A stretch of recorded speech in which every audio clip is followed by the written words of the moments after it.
Assalamualaikum warahmatullahi wabarakatuh. Perkenalkan, saya Zahratun Abir. Saya dari kelas BKI 5C dengan NIM 191221098. Di sini saya akan menyampaikan beberapa materi dari mata kuliah konseling krisis dan rehabilitasi. Baik, di sini saya akan menyampaikan dua materi. Materi yang pertama yaitu dari kelompok saya sendiri yang berjudul konseling krisis dengan pendekatan konseling realitas untuk menurunkan kecemasan anak korban kekerasan seksual.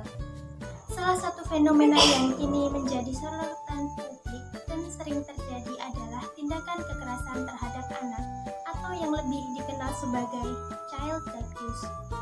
Kekerasan dan penelantaran anak meliputi perbuatan atau penelantaran anak yang mengakibatkan morbiditas dan mortalitas. Kekerasan itu dapat bersifat fisik, emosi, atau seksual. Tindakan kekerasan terhadap anak merupakan permasalahan yang cukup kompleks karena mempunyai dampak yang negatif cukup serius, baik bagi korban maupun lingkungan sosialnya. Kasus kekerasan yang terjadi yakni kekerasan seksual, kekerasan fisik, dan kekerasan psikis.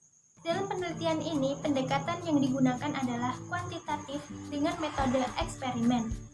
Metode penelitian eksperimen adalah metode penelitian yang digunakan untuk mencari pengaruh penggunaan konseling krisis dengan pendekatan konseling realitas untuk mengurangi kecemasan pada anak korban kekerasan seksual. Karena rancangan dalam penelitian ini adalah studi eksperimen dengan desain subjek research atau rancangan penelitian subjek tunggal, di mana subjek atau partisipannya bersifat tunggal, bisa 1 orang, 2 orang, atau lebih, maka sampel pada penelitian ini diambil 3 orang anak yang merupakan korban kekerasan seksual.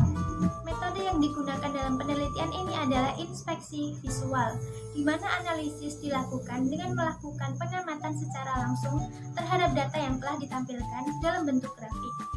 Adapun tujuannya adalah untuk memperoleh gambaran secara jelas tentang kecemasan yang dialami oleh konseli dalam jangka waktu tertentu. Pelaksanaan konseling krisis dengan pendekatan konseling realitas, secara umum proses keseluruhannya dalam konseling ini terdiri dari 4 tahapan yang dikemukakan oleh Glading. Yang pertama yaitu tahap awal, yang kedua tahap transisi, yang ketiga tahap kerja, dan yang terakhir tahap terminasi atau tahap pengakhiran. Jadi dapat disimpulkan, hasil dari analisis data yang menggunakan inspeksi visual, maka intervensi konseling realitas yang dilakukan oleh peneliti telah teruji dan cukup berpengaruh dengan mengurangi beberapa aspek kecemasan yang dialami oleh anak korban kekerasan seksual. Baik, materi yang kedua diambil dari kelompok 1 dengan judul konseling krisis untuk menangani korban pelecehan seksual. Menurut Badan Kesehatan Dunia atau WHO, kekerasan seksual dapat diartikan sebagai segala perilaku yang dilakukan dengan menyasar seksualitas atau organ seksual seseorang tanpa mendapatkan persetujuan dan memiliki unsur paksaan atau ancaman. Pelaku kekerasan seksual tidak terbatas oleh gender dan hubungan dengan korban. Artinya, perilaku berbahaya ini bisa dilakukan oleh laki-laki maupun perempuan dan di mana saja. Kekerasan seksual ini bisa terjadi di lingkungan rumah, di lingkungan kerja, di lingkungan sekolah, atau di lingkungan kampus. Dampak kekerasan seksual bagi para penyintas yang pertama, kehamilan tak direncana, yang kedua, munculnya gangguan di alat vital, yang ketiga, infeksi menular seksual, yang keempat, gangguan kesehatan mental, yang kelima, dikucilkan dari lingkungan sosialnya, yang keenam, gangguan kognitif, dan yang terakhir, memunculkan tindak kejahatan lainnya. Peran utama konseling krisis dalam hal ini adalah memberikan bantuan sesegera mungkin terhadap trauma yang dialami oleh korban, terutama dalam proses penyembuhan trauma tersebut.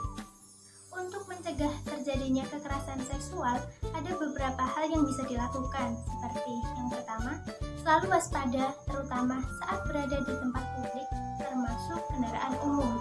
Lalu yang kedua, bekali diri dengan semprotan merica atau alat pembela diri yang lainnya. Yang ketiga, lakukan perlawanan. Lalu yang keempat, Anda bisa mewaspadai orang yang tidak Anda kenal.